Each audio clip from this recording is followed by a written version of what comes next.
Thanks again for being out here today with us. And I wanted to basically introduce a couple of my friends here who work in a couple different verticals. So we've got Ankit Jain, who is a VP of product at SimilarWeb. We've got Andrew First, who is one of the co-founders and CTO of leanplum. And we've got my buddy Kamo, who is at a company called Primer. And what I'm going to do is ask them to each individually introduce themselves. I've got a bunch of questions, but really this is meant to be a really interactive session. So I'll ask a couple of my questions, but really the goal is to get you guys to ask questions because you've got an incredible set of folks here. So Ankit, could you take a couple minutes to introduce yourself and what you do? Sure. Hi everyone. Thanks for having me, Shabih. Of course. My name is Ankit. Recently my startup got acquired by SimilarWeb. Very interesting company which likes to call itself the leaders in digital intelligence. What does that mean? It started off as a company that was measuring every website in every country. How do users get there? Where do they get them from? And what are the different sources of traffic? My startup Quetra was doing a very similar thing for the mobile world, understanding users for every app in every country on every platform, and helping developers use that understanding of individual users and apps to get better growth, better retention, and better engagement at the heart of it. So the things that I'd love to talk about today and in general with anybody are how to make your app more engaging, or if you have a website, how to make it, how to optimize getting traffic to it, and just making it a better user experience, which is ultimately the key to better engagement. Awesome. Thank you, Ankit. Andrew? All right, thanks, Shabih, for having me. Of course. So I'm Andrew First. I'm the CTO and co-founder of leanplum. So we're a SaaS platform that essentially enables your growth team on mobile. And so we help you improve your engagement, retention, and monetization, and any of the key metrics that you're looking to optimize. And we provide a wide range of features, allowing you to send personalized messages to your users, and also to optimize the in-app experience with A/B testing and being able to make changes without having to resubmit your app. And everything is based on analytics, so we're helping you become data-driven. And some of our customers include Expedia, Tesco, Lyft, Game Circus, Scopely. So we have customers from a wide range of verticals. And a little bit about our background. So me and my co-founder used to work together at Google on the YouTube monetization team. So we did a lot of A/B testing at Google. And my co-founder actually helped start what is now essentially the growth team at YouTube. So you can also find me afterwards if you want to talk about how to improve your engagement or retention, or you want to know more about best practices for sending push notifications or for A/B testing. Come talk to me or check us out afterwards. Thanks. Great. Thank you, Andrew. Kamo? Hi, I'm Kamo. I'm from Primer. We're a mobile onboarding tool for native apps. So basically, we let you personalize and change your native onboarding experience for your mobile app by traffic source and whenever you want. No releases, no writing code even, just in our visual editor. The way we came upon this solution was basically working with many companies, big and small, on their growth overall. So we were kind of a growth team for hire for companies, everyone from ranging from Uber and Square all the way down to MileIQ, Plex TV, MobCrush, some others. But basically, we work with companies to help them with growth in general, and then we have a tool that is very focused specifically on onboarding for native apps. So if you have questions about onboarding and or retention, if you have questions around how do you set priorities in terms of growth, how do you maximize it, what do you do first, what do you do second, I can help a lot there. Cool, thank you. So Andrew, if I could start with you maybe. One of the questions that I sort of had that I'm sure folks in the room may also have is, if you're a developer out there and your app is new in the store, let's say you've got 1,000 users, and you're trying to work your way to 100,000, and then you're moving from the 100,000 to 1 million. What are the types of things that developers in the room should be thinking about as they start on that journey? Yeah, so one part is how you define what is a user. So if you just care about getting installs, then if you have enough money, you can always pay and get the number of users that you want. But the key is actually keeping those users around. And if you do some simple math, you can see that, like, say it costs $5 to acquire a user, and only 10% of your users end up continuing to use your app after 30 days. Then if you lose a user that's after the 30-day period, that's essentially losing $50. And so it quickly becomes apparent that it's more expensive, much more expensive to acquire a user than to retain that user. And so it's really important to look at retention and to look at what is the lifetime value of your user. So how long does your user, on average, use your app and how much revenue does that generate? And you want to make sure that the numbers work out where it costs less to acquire a user than it costs to retain, or it costs less than the user actually generates for you, so that it makes sense to invest the money and to acquire a bunch of users. And one strategy to help you get there is you can look for ways that your most engaged users are using your app, and what are they doing differently that your less engaged users are. Comparing what are the two behaviors of your most engaged versus less engaged users, and trying to get those less engaged users to do those things. And you can do so by, for example, sending a push notification. So one of our customers, Invoice2Go, it's really important for them, for their users, to send their first invoice. And so for the users that don't, they're able to send a push notification offering them a free invoice, and to also walk them through the process so they understand how to do it. So also making sure they don't get stuck. And it's, there's a lot of things involved, making sure the onboarding process is smooth and making sure that people actually see the value of your app. Got it. And actually, that's a nice segue into, Kamo, I know you and your company help quite a bit with that initial onboarding and optimizing that onboarding. So maybe, would you like to add some color to sort of that initial onboarding, how you think about that, how developers should think about that, and maybe some examples of things you've done with clients? Sure. So the critical thing that we really think about with onboarding is basically, are the users that are installing your mobile app able to get value from the product in the first session of using it? And so the very first time they come in, what is that point that they reach where the app is now valuable for them? They see, like, okay, this is what the next time when I close this app and the next time that I think of pressing that icon and opening this app again, what is the problem that I want to solve? Oh, okay, I solved it before, I had a good experience, now I'm going to want to solve it again. So it's really setting up in the user's mind, like, this is what the app is for. This is the use case that I want to solve every time I open it up. And so can they accomplish that in the first session? That is the most critical question that we look at. Sort of as a bullet point underneath that, the idea being that, like, bonus points if you can get the user to think of their app as their own. Sort of anything they can do to customize the app, whether it's like creating their profile, or it's setting up their preferences, or it's following certain people, whatever they can do to set up their app so that now it's not just like, I'll give the example of Mob Crush. Like, if you're using Mob Crush, it's not just like Mob Crush the app out in the app store in the world. It's now my Mob Crush. Somehow I've done something to make the app mine, and I have agency over the product.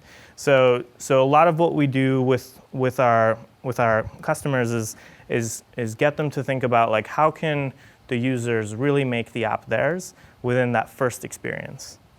Got it. Thank you. So Ankit, would love to turn it over to you at this point. I think one of the things that folks in industry see is that onboardings matter a significant amount, retention matters a significant amount, but it may vary depending on what vertical you are in the store. Do you want to touch on some of that? I know you guys have done lots of insights on these types of things. Sure, yeah, and I think what Kamo was saying is very important, that first impression that a user gets of your app is incredibly important. A lot of data that we collected says that the average app loses about 77% of its users in the first 3 days after install. That's pretty scary. So I mean, if you go back to Andrew's example, if you're spending $5 on getting a user, 4 out of every 5 users are going to be gone in the first 3 days. And so your effective 3-day cost of a user is really $25. Not even looking at the 30-day value. And so really being able to personalize that first offering is incredibly important. So the one on the left is showing you the install retention by app category, and Shabih can probably share this with you guys later.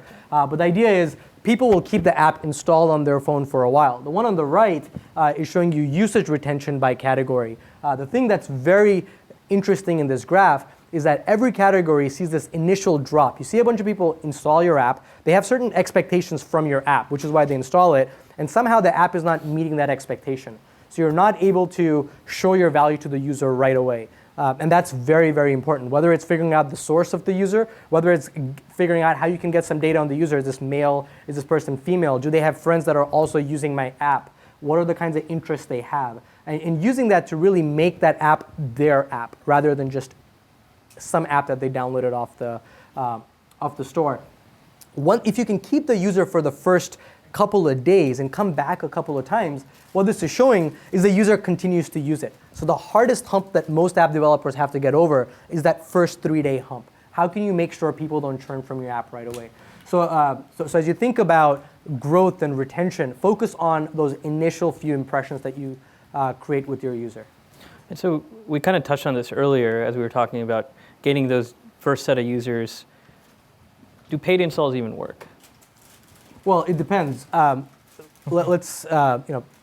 Depends on what your goal is. If your goal is to get more installs, they absolutely work. Yep. But for most businesses, it's to really create a business out of it. So if we go back one more slide.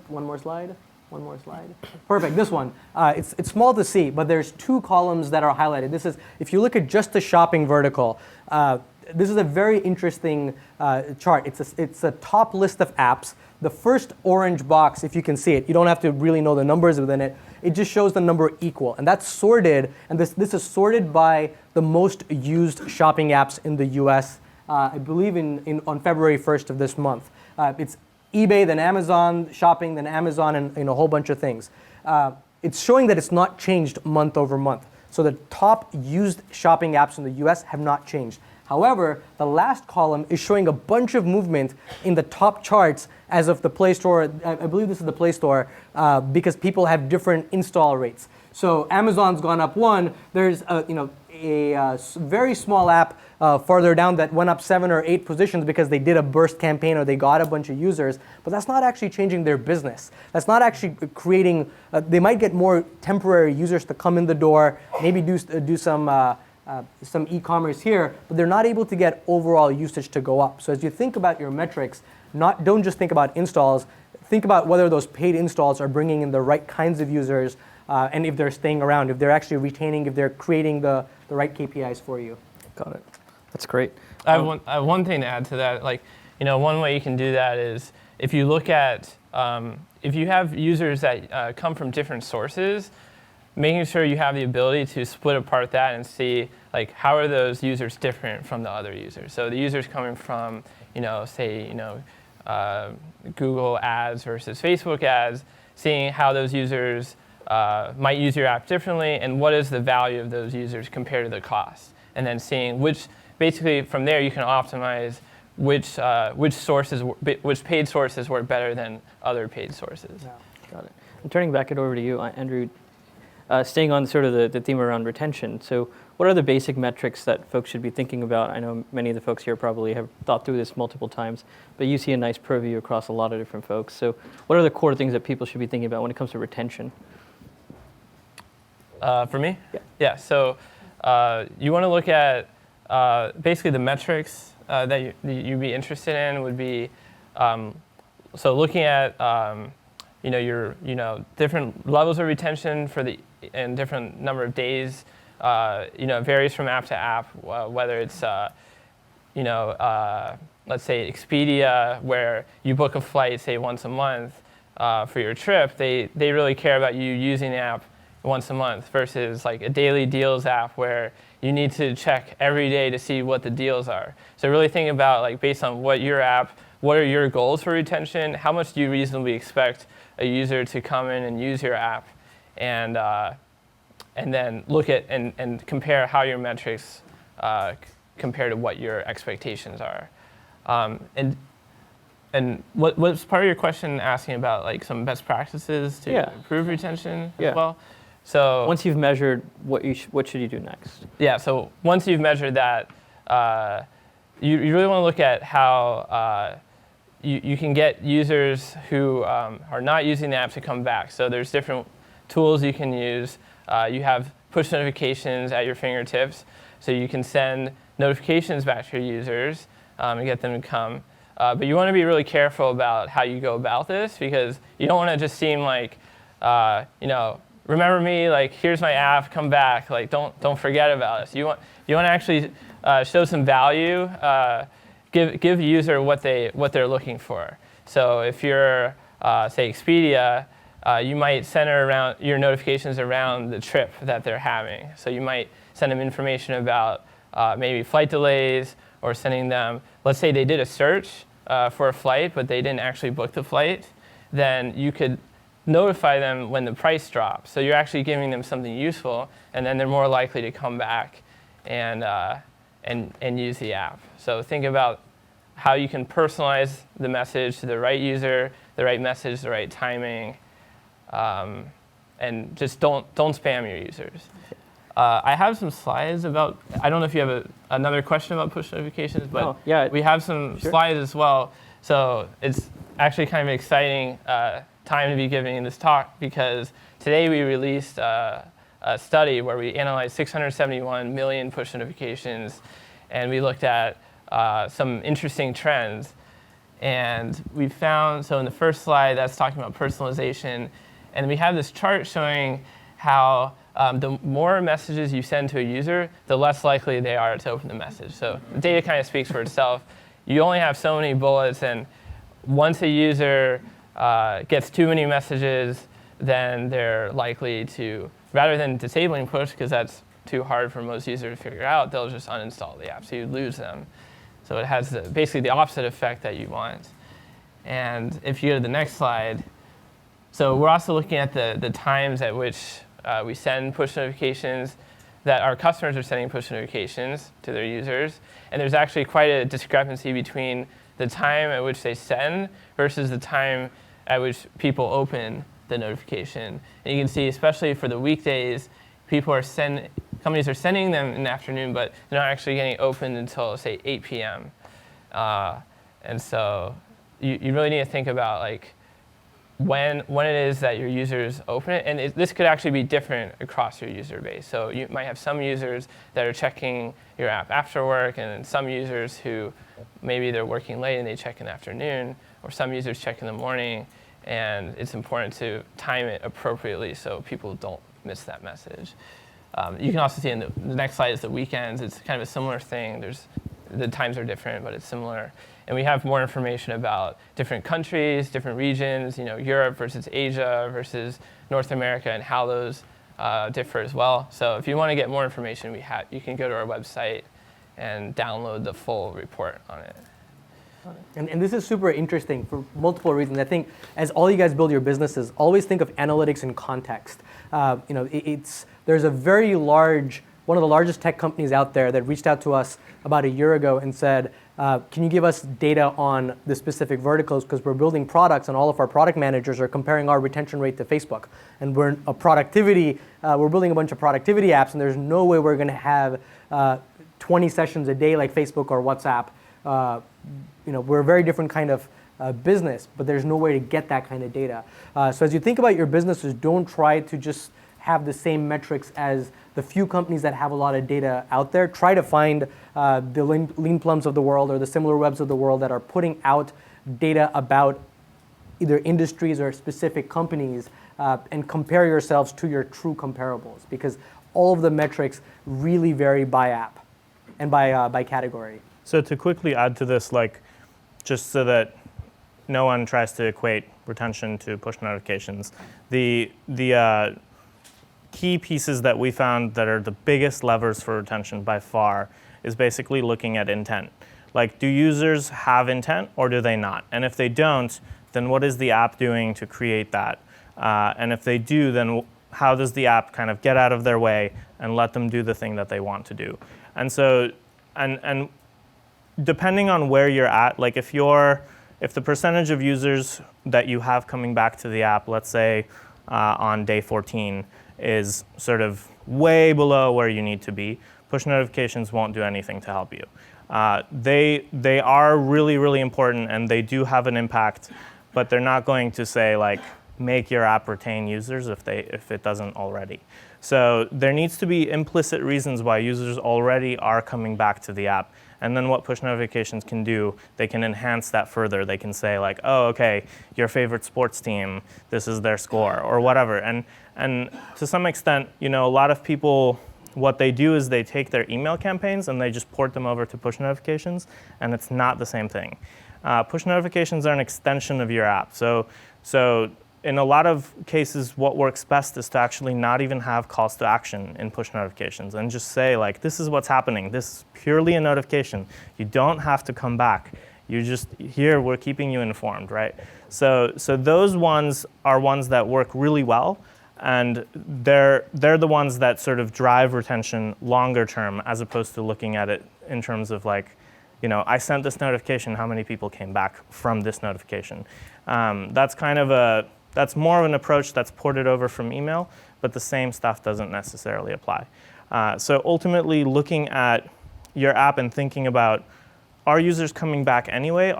Is there a group of users that really loves it and they truly come back to get a specific job done? And if there is, then great. Then let's talk about push notifications. But the vast majority of apps, I think in that 77% group that sort of don't retain users and don't see people coming back after day 3, push notifications are not going to do anything for them. So for them, it's really all about like thinking about, well, do users have intent when they come back to my app? When they press that icon, are they looking to get something done or not? So Kamo, if we stay with you for a second here, I know one of the things you've done was create a bit of a framework around how you think about growth and how you encourage developers to think about growth. Yeah. You want to maybe take a second to walk us through some of this? Yeah, sure. And so for us, to some extent, it starts with onboarding, where we look at it through a lens of intent. So you see, as was alluded to, you want to split it up by traffic source. Why? Because different people coming in from different places want to do different things with your app.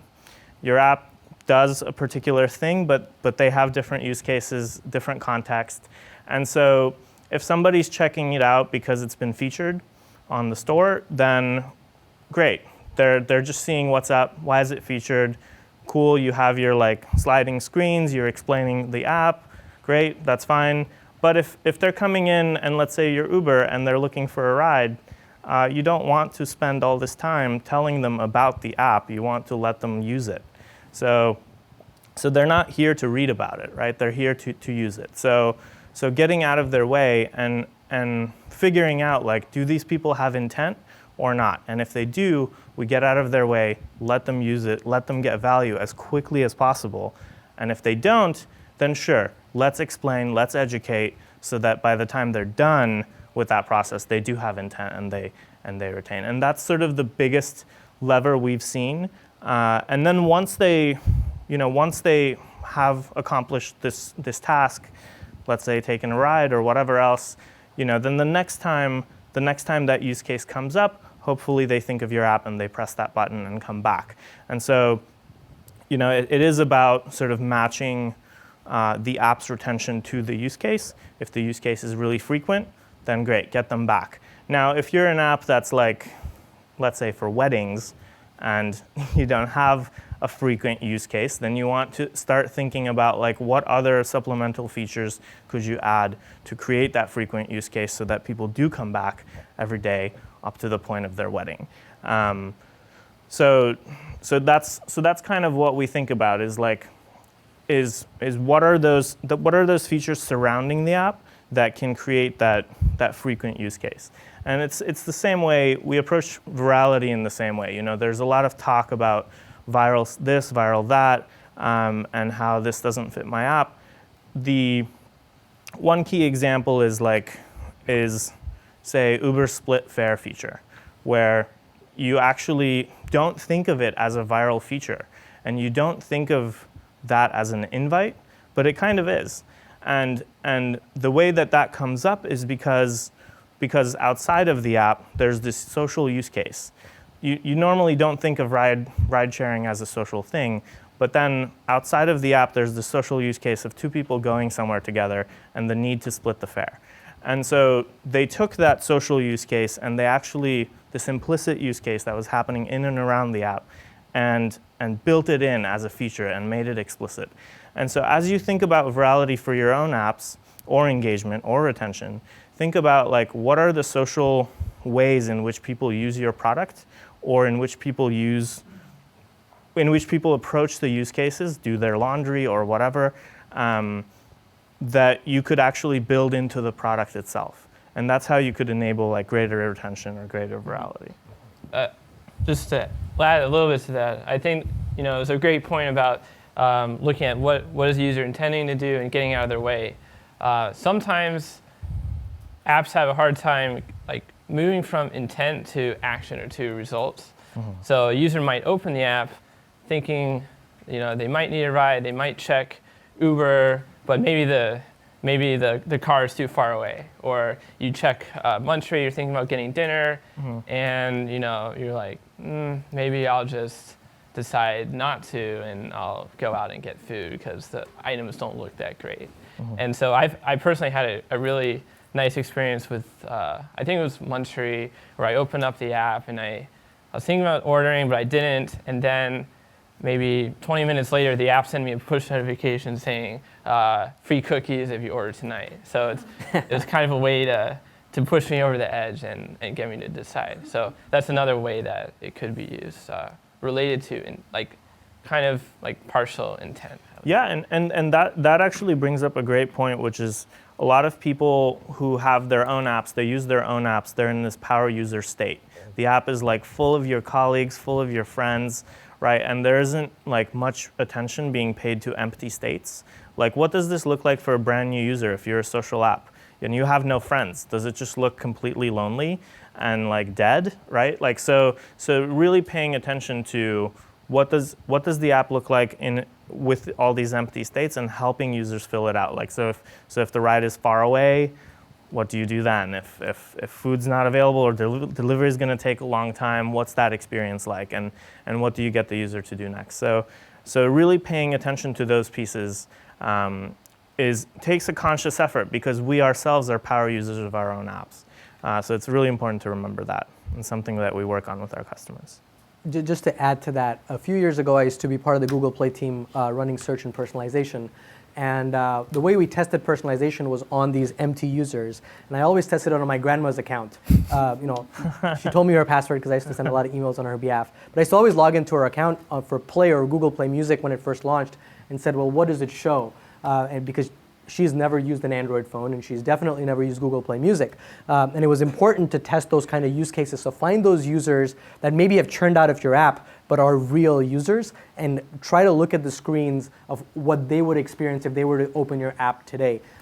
And the other thing that we did in the Google Play Music case, because it's very interesting, was we wanted to personalize it. We wanted to make it a different service than any other music service out there. And so we tried to partner with other folks to get some information about the user. In the case of Google, we went to YouTube and said, well, what music had this person watched on YouTube, and brought that in to personalize the heck out of Google Play Music. So my grandma, even though she never used Android or Google Play Music, saw a bunch of old Bollywood music on Google Play Music. So as you think about your apps, try to figure out how can you get that kind of data. And I'm not trying to pitch our product, but there is a way to get, without any kind of login, a bunch of information on a user, whether inferred to be male or female, what kind of interest they have. And if that applies to your app, you should find those kind of products out there to help you personalize it, because that first experience, if personalized, can truly be magical and can truly create something that enables the user to go, oh, when I'm in the mood for X, I should go back to this app. And so try to personalize it by getting data even from sources that you might not otherwise think of. Facebook Connect, I've seen a lot of developers, when they put it in, and if they're able to give a good use case to actually connect with that data, make that app more personalized. So just try to find other sources of data to think about each user individually and in different states, empty, power user, or somewhere in the middle. Cool. So with that, I wanted to thank the panelists for spending the time with us today.